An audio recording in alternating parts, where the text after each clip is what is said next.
ప్రపంచ జనాభా సుమారు 800 కోట్ల మంది ఉన్నారని కొన్ని సెన్సస్ ప్రకారం మనకు తెలుస్తుంది. దాంట్లో సుమారు 400 కోట్ల జనాభా అధికారికంగా క్రైస్తవులు అని పిలువబడుతున్నారు. క్రైస్తవులుగా పిలువబడుతున్నారు. అయితే ఈనాటి క్రైస్తవులకి ఏంటి మీ విశ్వాసం అని అడిగితే వాళ్ళు చెప్పే మాట ఏంటంటే, మా విశ్వాసం మాది, మీ విశ్వాసం మీది అంటారు. ఎందుకంటున్నానంటే, సుమారు 800 కోట్ల మంది జనాభా ఈ మన దేశంలో ఉన్నప్పటికీ, ప్రపంచంలో ఉన్నప్పటికీ, ఇంతమంది జనాభా ఉన్నప్పటికీ ఒక్కొక్కరికి ఒక విశ్వాసం అయితే, క్రైస్తవులుగా పిలువబడుతున్న వారు ఎవరైతే ఉన్నారో, క్రీస్తుని ఎవరైతే అంగీకరించారో వాళ్ళని ఈ ప్రశ్న అడిగితే వాళ్ళు చెప్పే సమాధానం ఏంటంటే, మీ విశ్వాసం మీది, మా విశ్వాసం మాది. బైబిల్ ఏం చెప్తుంది ఆ మాటకు వస్తే చూద్దాం. చూడండి ఒకసారి. ఎఫెసీయులకు రాసిన పత్రిక 4వ అధ్యాయము. ఎఫెసీయులకు రాసిన పత్రిక 4వ అధ్యాయము 5వ వచనం. ప్రభువు ఒక్కడే, విశ్వాసం ఒకటే, బాప్తీసం కూడా ఒకటే. ఆగుదాం. విశ్వాసం ఒకటే అన్న మాట ఇక్కడ చూసాం మనం. కానీ అదే విశ్వాసం ఒకటని బైబిల్ చెప్తుంటే, బైబిల్ నమ్ముకున్న వారు ఏం చెప్తున్నారండి? మా విశ్వాసం మాది, మీ విశ్వాసం మీది. మా విశ్వాసం మాది, మీ విశ్వాసం మీది అని చెప్తున్నారు. బైబిల్ ఏమో విశ్వాసం ఒకటే అంటుంది. అంటే ఎందుకు ఇలా మాట్లాడుతున్నారంటే, విశ్వాసానికి అర్థం ఏంటో తెలియక ఇన్ని రకాలుగా శాఖలుగా డివైడ్ అయిపోయారు. ఎలాగా? సుమారుగా 45,000 ఒక అంచనా, కొన్ని సెన్సస్ ప్రకారంగా చెప్తున్నాను నేను, సుమారుగా 45,000 మంది క్రిస్టియన్స్లో డినామినేషన్స్గా, ఫెలోషిప్స్గా ఇలా డివైడ్ అయిపోయారు. ఎలా అనంటే, లూథరన్ అని ఒకరు, పెంతుకోస్త్ అని ఒకరు, రోమన్ క్యాథలిక్ అని ఒకరు, బాప్టిస్ట్ అని ఒకరు, ఇలా చెప్పుకుంటూ సుమారుగా 45,000 మంది ఉన్నారంటే మీరు ఊహించుకోండి ఎంతలాగా సమాజంలో ఈరోజు క్రైస్తవ్యం మొక్కలైపోయిందో. ఎందుకు ఈ మనుషులందరూ 2 ముక్కలైపోయారు?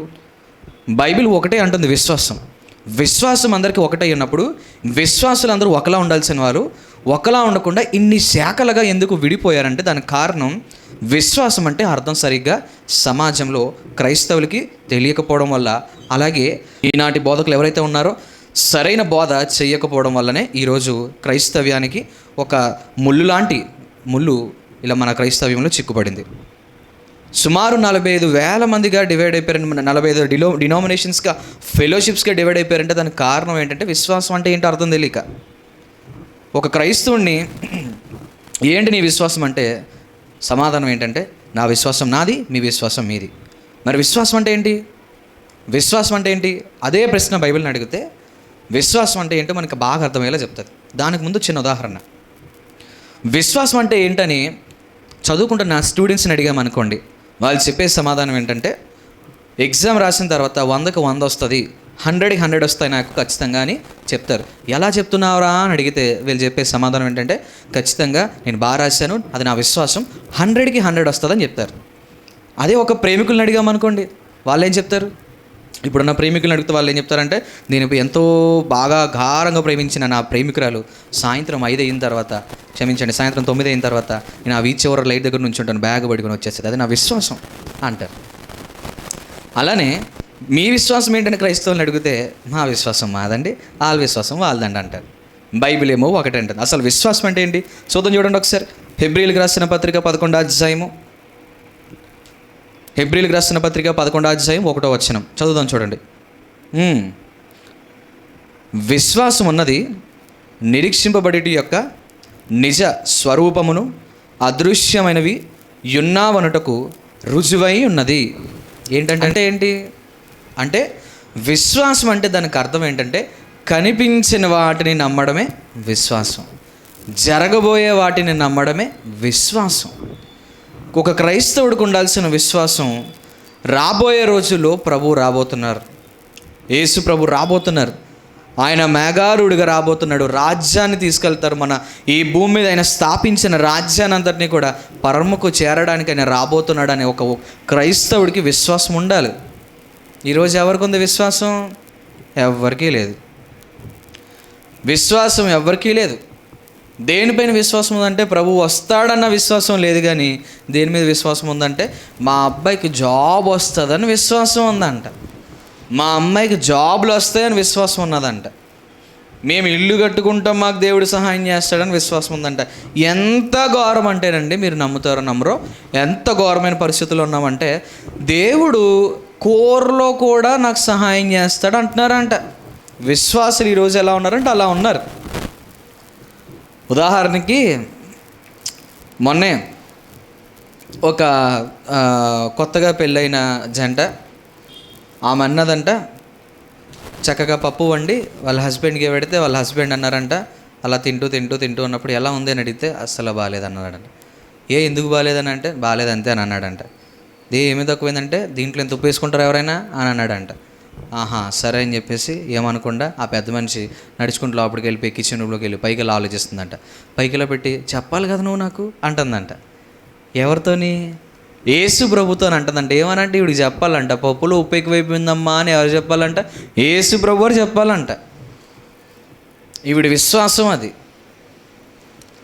ఏ విశ్వాసం? ప్రతిదానికి తలబోడితే పోద్దని విశ్వాసం, కాలు నొప్పులు వస్తే పోతాయని విశ్వాసం, ఉద్యోగం వస్తుందన్న విశ్వాసం, లేకపోతే బంగారం వస్తుందన్న విశ్వాసం, ఆ విశ్వాసం ఈ విశ్వాసం అంతా ఏం చేశారంటే అసలు విశ్వాసానికి అర్థం ఏంటో తెలియకుండా చేసి పడేశారు ఈనాటి క్రైస్తవులు.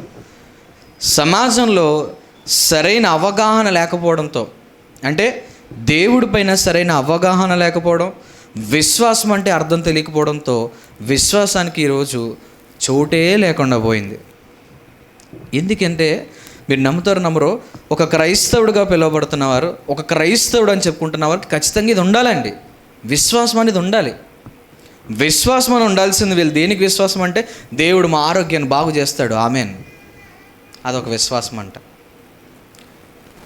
దేవుడు మాకు ఏదో ఇస్తాడు, అదొక మాకు విశ్వాసం అంట. తప్పు కాదు, ఆరోగ్యాన్ని ఇస్తాడు ఆయన, ఆరోగ్యాన్ని ఇస్తాడు, సమస్యలు తీరుస్తారు, ఇబ్బందులు తీరుస్తారు, ఉద్యోగాలు ఇస్తారు, అన్నీ చేస్తారు ఆయన, కాదనట్లేదు. కానీ దానికన్నా ప్రాముఖ్యం ఏంటంటే విశ్వాసం ఇచ్చే ఏవైతే మనకు వస్తూ ఉంటాయో దేవుని దగ్గర నుంచి, వాటి బట్టి మనకు విశ్వాసం రాకూడదు. దేవుడు నాకు తలబోడబోగొట్టాడనే విశ్వాసులు, దేవుడు మా ఇంట్లో ఆశ్చర్యకారాలు చేశాడనే విశ్వాసం, లేకపోతే దేవుడు ఇంకోటి ఏదో చేశాడని అఫ్కోర్స్ ఉండొచ్చు. కానీ ప్రధానమైన బైబిల్ చెప్తున్న విశ్వాసం ఏంటంటే కనిపించని వాటిని నమ్మడమే విశ్వాసం. కనిపించని దేవుడిని నమ్మడం విశ్వాసం, కనిపించని రాజ్యాన్ని నమ్మడం విశ్వాసం, కనిపించని ప్రభు మళ్ళీ మనందరి కోసం కనిపించేలాగా గుండెలు బద్దలైపోయి వచ్చి మనల్ని అందరినీ తీసుకువెళ్తాడని చెప్పడం ఒక విశ్వాసం. ఈ విశ్వాసం కలిగి ఉండాలని బైబిల్ చెప్తుంటే ఈ విశ్వాసాన్ని కనుమరుగు చేసి తెర మీదకి ఏం తీసుకొచ్చారంటే విశ్వాసం అంటే దానికి అర్థం ఏంటంటే శరీర సంబంధమైన ఏవైతే కార్యాలు ఉంటాయో అవి జరుగుతుంటే దాన్నే విశ్వాసం అన్నారంటే ఈనాటి కాలం విశ్వాసులుగా పిలువబడుతున్న క్రైస్తవులు. బైబిల్ ఏమో సూటిగా చెప్తుంది విశ్వాసం ఒకటే అంటుంది. బైబిల్ సూటిగా చెప్తుంది విశ్వాసం ఒకటే. ఆ విశ్వాసం ప్రభు యందు నిరీక్షణ కలిగి ఉండాలని చెప్తుంది. రెండో రాకడికి సిద్ధపడమని చెప్తుంది. ప్రభువు రాకడికి సిద్ధపడమని చెప్తుంది. కనిపించిన వాటిని అదృశ్యమైనవి నమ్మమని చెప్తుంది. నిరీక్షణ కలిగి ఉండాలని చెప్తుంది. విశ్వసించమంటుంది. ఇలా విశ్వసించమని వాక్యం చెప్తుంటే దీనికి విరుద్ధంగా పనిచేస్తున్నారు ఎవరు? క్రైస్తవులు. ఎంత భయంకరమైన అంటే శరీర సంబంధమైన విషయాలు బట్టి దేవుణ్ణి విశ్వసిస్తున్నారు. కానీ ఈరోజు శరీర సంబంధమైనవి కాదు, కానీ దేవుణ్ణి నిజంగా ఆయనను విశ్వసించే విశ్వాసులు ఈరోజు ఉన్నారంటే ఈరోజు మనకి ఎక్కడో అక్కడ కనబడతారు అంతే. దేవుడు ఏదన్నా చేస్తేనే చర్చకొస్తారు. ఒక ఆవిడ అన్నదంటండి, ఏంటంటే దేవుడు మాకు ఈరోజు చెయ్యాలి. ఏం చేయాలి? ఏదోటి చెయ్యాలి అంతే. ఏదోటి చెయ్యాలి, ఆవిడ చర్చికి రావాలంటే కూడా ఏం చేయాలి? దేవుడు ఏదోటి చెయ్యాలి. దేవుడు ఏమైపోయాడంటే ఈరోజు కూలోడు అయిపోయాడు మాట. ఈరోజు విశ్వాసులకి ఏమైపోయాడంటే దేవుడు కూలోడు అయిపోయాడండి. ఏదైనా చేస్తేనే మేము చర్చకు రావస్తాం, దేవుడు మా కష్టాలు తీరిస్తేనే మేము చర్చకు వస్తాం. ఈ బుద్ధి ఎక్కడ ఉండేది? దేవుని తెలియన కొంతమంది అన్యజనులు ఉంటారు, వాళ్ళ దగ్గర ఉండేది. వాళ్ళకి ఎలాంటిది? దేవుడు సరిగ్గా తెలుసుకోపోతే, ఆయన లక్షణాలు సరిగ్గా తెలుసుకోపోతే వాళ్ళు ఏమనుకునేవారంటే దేవుడు ఏదైనా చేస్తే మా జీవితం బాగుంటుందని దేవుడి దగ్గరికి వెళ్ళాలని ఆశతో వచ్చేవారు. కడుపు నిండగా తినడానికి తిండి లేదురా బాబు అని చెప్పి అక్కడిక్కడికి వెళ్ళి అలాగ అనుకుంటే దేవుడు ఏదో చేస్తే మాకు దేవుడు చేసేవాడు మేము ఇక్కడే ఉంటామని వారు. బిడ్డలు లేకపోతే, కడుపులో గర్భం రాకపోతే, గర్భం రావడం కోసం దేవుడి దగ్గరికి వెళ్ళి అలాగంటే దేవుడు ఒకవేళ వాళ్ళ ఆశనో ఏదో చూసి మొత్తానికి ఇస్తే దాన్ని బట్టి, అంటే వాళ్ళ అవసరానికి అన్యులు అనగా దేవుని తెలుసుకోలేని వారు వాళ్ళు ఏం చేసేవారంటే, వాళ్ళకి తెలియక పొరపాటు వాళ్ళు మంచోళ్ళు నన్ను అడిగితే క్రైస్తవుల కన్నా వాళ్ళే మంచోళ్ళు. ఎందుకంటే వాళ్ళకి తెలియక దేవుణ్ణి తప్పుగా నమ్ముతున్నారేమో. కానీ మనకు అన్నీ తెలుసు, బైబిల్ తెలుసు, వాక్యం తెలుసు, దేవుడు తెలుసు, విశ్వాసం తెలుసు, నిరీక్షణ తెలుసు, ప్రభువు రాబోతున్నాడని తెలుసు, అన్నీ తెలిసి మనం ఏం చేస్తాం? ఏమి చెయ్యం. ఏం చేయకుండా ఏం చేస్తాం అంటే దేవుని తెలియని వాళ్ళతోనే సమానంగా మనం కూడా మన శరీరాశల కోసం దేవుడి దగ్గరకు వచ్చి ఆ కష్టం తీర్చు, ఈ కష్టం తీర్చు, ఈ నొప్పి తీర్చు, ఆ నొప్పి తీర్చు, మాకు ఆ కష్టం, మా అప్పులు తీర్చు, మా గోళ్ళు తీర్చు, మాకు అది చేయి, మాకు ఇది చేయి అని దేవుడి దగ్గరకు వచ్చి డిమాండింగ్ చేస్తామంట. డిమాండింగ్. అయ్యగారు ఇక్కడ నుంచి ఉంటారు, ఎవరు వస్తారో కావడం, అమ్మాయి ఏంటమ్మా ప్రాబ్లం అని అంటే, ఇగోండి మా అబ్బాయికి చాలా ఆరోగ్యం బాగుంటుంది, లోపల దెయ్యం ఉందని అంటే, అయ్యగారు అంటాడు అంటే ఇలా బల్ల గుద్దేసి యేసునామములో నీకు దేవుడిని, యేసునామములో నీలో ఉన్న దెయ్యం పోవును గాక అని అంటాడు. పోవాలి. పరలోకం నుంచి దేవదూతల కిందకి దిగొచ్చి అయ్యగారిని ఇలాగంటే ఇలా పోతాయన్నమాట. ఈరోజు అది విశ్వాసం. దెయ్యాలు పోగొడుతుంటుంటే విశ్వాసులు అయిపోతున్నారు. గర్భఫలాలు రాకపోతే దేవుడు నీకు గర్భఫలం ఇవ్వును గాక, యేసయ్య నామములో నీకు ఇస్తున్నానని అంటాడు ఆయన. దానికి విశ్వాసం. జబ్బులు పోతున్నాయనండి వాళ్ళ దగ్గరికి వెళ్ళి ఎలాగైపోయిందంటే క్రైస్తవ్యం ఈరోజు, మీరు నమ్ముతారు కదా, మార్కెట్ సంత అయిపోయింది ఈరోజు. చూడండి, కూరగాయల మార్కెట్కి అక్కడికి వెళ్ళాం అనుకోండి, తాజా కూరగాయలు అమ్ముతూ ఉంటారు. వాళ్ళు అమ్ముతూ ఉన్నప్పుడు ఎవరు ఎక్కువ బాగా సేల్ అవుతుంటాయో, ఎవరి దగ్గర ఏం బాగుంటాయో, ఎవరి దగ్గర తక్కువ రేటు ఉంటే అక్కడ పోతారు వీళ్ళందరూ. అలాగే ఈరోజు క్రైస్తవ్యంలో అయిపోయిందంటే తాజా పనులు అని చెప్పేసి, తాజా స్వస్థతలు, తాజా లేకపోతే ఆశీర్వాదాలు అవి ఇవి అని చెప్తున్నారు. ఇలాంటి వాళ్ళ దగ్గరికి ఎలాంటి వాళ్ళు వెళ్తున్నారంటే, దేవుడు అంటే తెలియని వాళ్ళందరూ, విశ్వాసం అంటే అర్థం తెలియని వాళ్ళందరూ అక్కడికి వెళ్ళి అదిగోండి ఇలాగంటారు. అక్కడెక్కడో ఉంటుందండి, ఈయన వస్తాడు, పాస్టర్ వాళ్ళ నుంచి ఉంటాడు, కళ్ళు మూసుకుంటాడు, కనిపిస్తున్నావు నాకు కళ్ళలో కనిపిస్తాం, ఇటు నువ్వే రావాలి, నువ్వే రావాలి, నీ పేరు రాజమణి కదా, నువ్వే రావాలి, నువ్వేరా అంటాడు.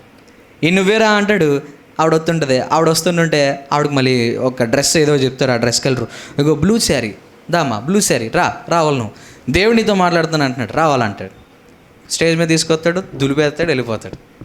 విశ్వాసం. దేనికి విశ్వాసం అంటే ఈరోజు విశ్వాసం ఇది, క్రైస్తవుల విశ్వాసం ఇది. అంత ఘోరంగా ఉంది విశ్వాసం అంటే. నిజంగా మనం మాటల్లో వివరించుకోలేం కానండి, బయట జరుగుతున్న ఎన్ని ఘోరమైన మార్కెట్ స్ట్రిక్స్ అంటే మనం వర్ణించలేం. క్రైస్తవ్యం ఈరోజు కమర్షియల్ అయిపోయింది. క్రైస్తవ్యం ఈరోజు మార్కెట్ అయిపోయింది.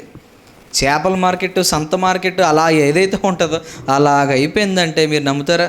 భయంకరంగా మారిపోయింది. దేవుణ్ణి నమ్మాల్సిన విశ్వాసంతో నమ్మాల్సిన వారు, దేవుణ్ణి మనస్ఫూర్తిగా విశ్వసించి ఆయన రాబోతున్నాడని నమ్మాల్సిన వారు, ఆయన రాజ్యం ఇచ్చాడని నమ్మాల్సిన వారు, కనిపిస్తున్న వాటిని ఇది చూసి దీన్ని చేసిన దేవుడు ఎంత గొప్పోడో అని దేవుడిని ఆరాధించాల్సిన వాళ్ళు, నా జీవితాన్ని ఇంకా ఎంత బాగా నడిపించాడు, నన్ను కష్టాలు గుండా, బాధలు గుండా, ఇబ్బందులు గుండా అన్నిటి నుంచి నన్ను తప్పించి ఈ రోజు వరకు నన్ను కాపాడాడే, నా దేవుడు అంత గొప్పోడని ఆయన నమ్మాల్సిన వాళ్ళు ఇది పక్కన పెట్టేసి ఆశీర్వాదాల కోసం విశ్వాసులుగా మారిపోయారంటే మీరు అర్థం చేసుకోండి విశ్వాసం ఎక్కడ ఎలాగే మిగిలిపోయిందో. ఇలా మిగిలిపోయింది కాబట్టి ఈరోజు విశ్వాసుల్ని ఏంటి విశ్వాసం అని అడిగితే మా విశ్వాసం మాది, చెప్పండి మీ విశ్వాసం మీది. అలాగైపోయింది క్రైస్తవ్యం, అలాగైపోయింది. చూడండి, అందుకే రోమీలకు రాసిన పత్రిక 10వ అధ్యాయము 17వ వచనం. 10వ అధ్యాయము 17వ వచనం. కాగా వినుట వలన విశ్వాసం కలుగును, వినుట క్రీస్తుని గురించిన మాటల వలన కలుగును. విశ్వాసం ఎలా వస్తుందంట? నాకు విశ్వాసం రావట్లేదండి, చర్చికి వస్తున్నాను, సుమారు 2 సంవత్సరాల నుంచి చర్చికెళ్తున్నాను, 10 సంవత్సరాల నుంచి చర్చికెళ్తున్నాను, నా బతుకు మారట్లేదు, నా బుద్ధి మారట్లేదు, నా లక్షణాలు మారట్లేదు, ఏం మారట్లేదు, నేను ఎలాగే ఉన్నానంటే దానికి కారణం ఏంటంటే వినే బోధ సరైన బోధ కాకపోతే వాళ్ళకి విశ్వాసం రాదు. అదే ఉంది అక్కడ. ఏవి పడతాయి వింటే విశ్వాసం రాదంట. అక్కడ రాశారు, వినుట క్రీస్తుని గురించిన మాట వలన కలుగును. విశ్వాసం దేని గురించి కలుగుతుంది? ఎలా కలుగుతుంది? విశ్వాసం ఎలా కలుగుతుంది అంటే వినుట వలన. ఏది పడుతుంది వినడం కాదు. మళ్ళీని మీరు అలా అపార్థం చేసుకుంటారని మళ్ళీ రాశారు అక్కడ పౌలు గారు. ఏది పడుతుంది వింటే విశ్వాసం వచ్చేదంటే, మరి ఏది వింటే విశ్వాసం వస్తుంది? క్రీస్తును గురించిన వార్త, సిలువను గురించిన వార్త, సత్యమును గురించిన వార్తను ఎవరైతే వింటారో వాళ్ళకి కలుగుతుంది విశ్వాసం. ఈరోజు 10 సంవత్సరాల నుంచి 20 సంవత్సరాల నుంచి దేవుడి దగ్గరికి వెళ్తున్నాం, చర్చికి వెళ్తున్నాం, సన్నిధికి వెళ్తున్నాం, గుడికి వెళ్తున్నాం, అన్నీ చేస్తున్నాం, ప్రభు బలలో ఉంటున్నాం, అది చేస్తున్నాం, ఇది చేస్తున్నాం, ఇంకా మాకు విశ్వాసం రావట్లేదు, మా బుద్ధులు మారట్లేదు అంటే దానికి కారణం ఏంటో తెలుసా? సరైన బోధ లేకపోవడం వల్ల. మరి ఏ బోధ ఉంది? కనిపించని బోధ. కనిపించని బోధ అంటే వాక్యంలో చెప్తున్న బోధ ఉండదు, కనిపించలేని బోధలు ఉంటాయి. అంటే అదృశ్యమైన వాటిని గురించి నమ్మి విశ్వసించి విశ్వాసం పెంచుకొని ఆయన చెప్పినట్లుగా నడుచుకొని వాక్యం చెప్తుంటే కనిపిస్తున్న శరీర సంబంధమైన క్రియల కోసం మాత్రమే పరిగెడుతున్నారు. అంటే కనిపిస్తున్న శరీర క్రియలు ఏవైతే ఉన్నాయో, కనిపిస్తున్న అద్భుతాలు ఏవైతే జరుగుతున్నాయో, కనిపిస్తున్న ఏవైతే ఆశ్చర్యంగా అనిపిస్తున్నాయో, ఇలాంటివన్నీ జరుగుతుంటే దీన్ని బట్టి నమ్ముతున్నారు. అంటే వాక్యమేమో కనిపించని వాటిని నమ్మడమే విశ్వాసం అంటే, మన క్రైస్తవులందరూ ఏం చేస్తున్నారండి ఈరోజు? కనిపించే వాటినే నమ్ముతున్నారు. కనిపించే వాటిని నమ్మితే దాన్ని విశ్వాసం అన్నారా? అయ్యా, విశ్వాసం అంటారు, దాన్ని పిచ్చిదనం అంటారు, పిచ్చోడు అంటారు. ఒక క్రైస్తవుడికి ఉండాల్సింది కనిపించిన వాటిని నమ్మటం. అంటే కనిపించని రాజ్యం, కనిపించని ఒక రాజ్యం రాబోతుంది. ఆ రాజ్యం పరలోక రాజ్యం. ప్రభు సమీపంలో ఉన్నారు, ఆయన రాబోతున్నారు, ఆయన వస్తారు, ఆయన మనల్ని తీసుకెళ్తారు, ఖచ్చితంగా తీసుకెళ్తారు. ఆనాటి కాలంలో 2000 సంవత్సరాల ముందు ప్రభువు నీ కోసం, నా కోసం, మనందరి కోసం సిలువ యాగమైన రక్తం చిందించి మన పాపం, మన నిమిత్తమైన పాపం అంతా మోసుకొని మనందరినీ కూడా వెలపెట్టి కొనుక్కున్నాడు అన్న విశ్వాసం ఉండాలి. ఆ విశ్వాసం ఎక్కడుంది ఈరోజు? అక్కడెక్కడో ఏదో అద్భుతం జరిగితే అక్కడ ఒక విశ్వాసం, ఇక్కడెక్కడో అదేదో అద్భుతం జరిగితే ఇక్కడ ఒక విశ్వాసం, అక్కడ ఏదో అవుతుందంటే అక్కడ ఇలాగ రకరకాలుగా ఎలాగైపోయిందంటే సుమారుగా 45,000 శాఖలుగా విభజింపబడిందంట ఈరోజు క్రైస్తవ్యం. కనిపించని వాడిని నమ్మడం కాదు, కనిపించని దేవుని యొక్క గొప్ప ఔన్నతని నమ్మాలి. కనిపించని ఆ దేవుని యొక్క ఆ రహస్యాన్ని నమ్మాలి. కనిపించని ఈ దేవుని యొక్క సృష్టిని నమ్మాలి. దాన్ని విశ్వాసం అంటారు. విశ్వాసం అన్నది అదే అని అంటారు. అంటే వినుట వలన విశ్వాసం కలుగుతుంది. అంటే ఏది పడుతుంది వింట జరగదు. వాక్యమైన, సత్యవాక్యమైన దేవుని యొక్క నోటి నుంచి వచ్చిన వాక్యం వింటేనే, మనుషులు కల్పించిన కల్పనా గదులు వింటే విశ్వాసం రాదు. ఎందుకంటున్నానంటే ఈరోజు ఏదో ఒక గొప్ప కార్యం చేస్తారు, ఏదో ఇలాగా అన్నారు, దుస్తున్నారు, టచ్ అన్నారు, ఏదో అయ్యింది అనుకోండి, అయ్యింది బాగానే ఉంటుంది. వాళ్ళు మళ్ళీ వారం కనిపిస్తారా అంటే మళ్ళీ ఏదో ఒకటి వాళ్ళకి చేస్తేనే కనిపిస్తారు. వాళ్ళకి ఏదో ఒకటి ఆశ్చర్యకారం చేస్తేనే, వాళ్ళకి ఏదో ఒకటి మిరాకిల్ చేస్తేనే, వాళ్ళకి ఏదో డిఫరెంట్గా కనిపిస్తేనే వాళ్ళు చర్చికి వస్తారు, దేవుడి దగ్గరికి వస్తారు, విశ్వాసంకి వస్తారు. తర్వాత రారు. లేకపోతే సత్యం చెప్తుంది చూడండి. సత్యం ఏం చెప్తుందంటే ఏది కనుక కనిపిస్తున్నవి ఏవి నమ్మడం మీరు విశ్వాసం అనుకుంటారు, దాని విశ్వాసం కాదు. కనిపించనివి ఏవైతే ఉన్నాయో అవే విశ్వాసం. కనిపించనివి ఏమున్నాయండి? కనిపించనివి ఏమున్నాయంటే దేవుడు కనిపించడు. ఆ దేవుడు కనిపించినప్పుడు ఆ దేవుడిని నమ్మటమే విశ్వాసం. ఉదాహరణకి పిల్లలకు ఆకలేస్తుంది అని చెప్పి తల్లి ఏం చేస్తుంది? ఖచ్చితంగా నా పిల్లలు ఖచ్చితంగా రుచికరంగా తింటారు, ఇది నా విశ్వాసం అని తల్లి పిల్లలకు కావాల్సిన మంచి ఆరోగ్యకరమైన భోజనాన్ని, ఫుడ్ తయారు చేస్తుంది. పిల్లలు కూడా మా అమ్మ ఖచ్చితంగా నాకు మంచి వంట చేసి పెట్టి ఉంటుంది, ఆకలేస్తుంది, ఇంటికి వెళ్ళి తిందామని చెప్పి చక్కగా పరుగున వచ్చి తింటారు కడుపు నిండుగా. విశ్వాసం వాళ్ళకి. మా అమ్మ ఖచ్చితంగా వంట చేస్తుందని విశ్వాసం, నా పిల్లలు ఖచ్చితంగా ఆకలితో ఉంటారు, తింటారని విశ్వాసం.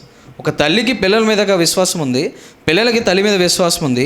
ఈరోజు మనం క్రైస్తవులుగా పిలబడుతూ దేవుని పిల్లలమని చెప్పుకుంటూ ఆ దేవుడి పైన ఈరోజు మనకు విశ్వాసం లేదంటే ఊరుకుంటాడు ఆయన? ఆయన రాబోతాడండి, ఖచ్చితంగా వస్తాడు ఆయన.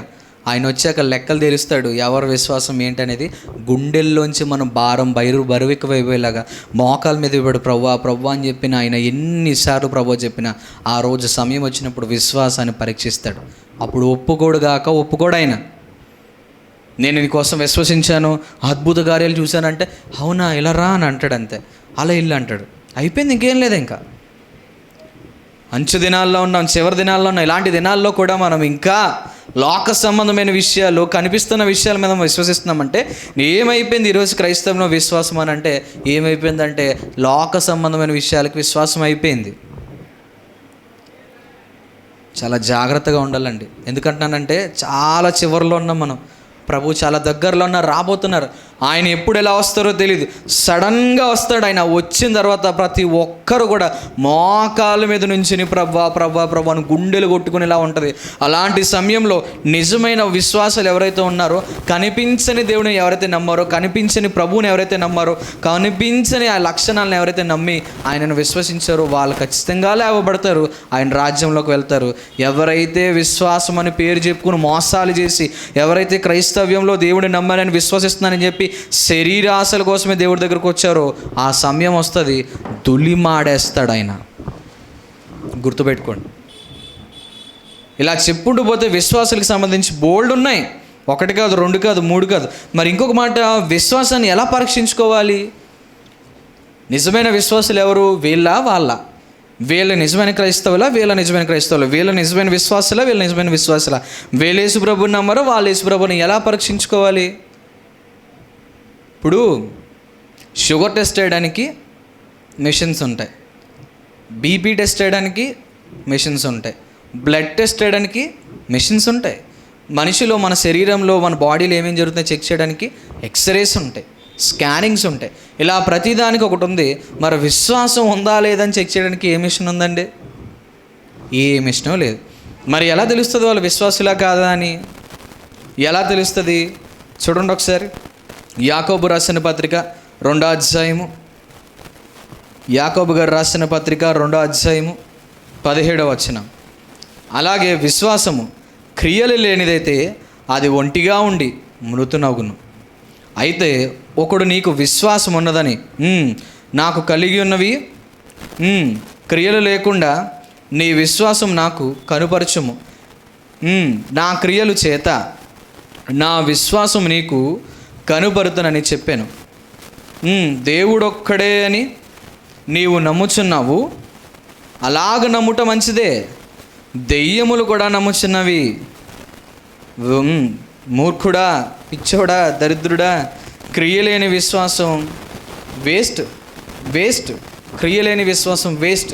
అంటే ఇండైరెక్ట్గా, డైరెక్ట్గా మొహం మీద కొట్టినట్టు, చంపేది పళ్ళం కొట్టినట్టు సత్యం చెప్తున్న వాక్యం ఏంటంటే, వాక్యంలో ఉన్న దేవుడు చెప్తున్న మాట ఏంటంటే, యాకోబు గారి ద్వారా ఇది కూడా చెప్తున్నాడు ఆయన. ఏంటంట, మీరు విశ్వాసులా కాదా అని తెలుసుకోవాలంటే ఒకే ఒక టెస్ట్, క్రియ కలిగి ఉండాలంతే, వేరేదేమీ లేదు.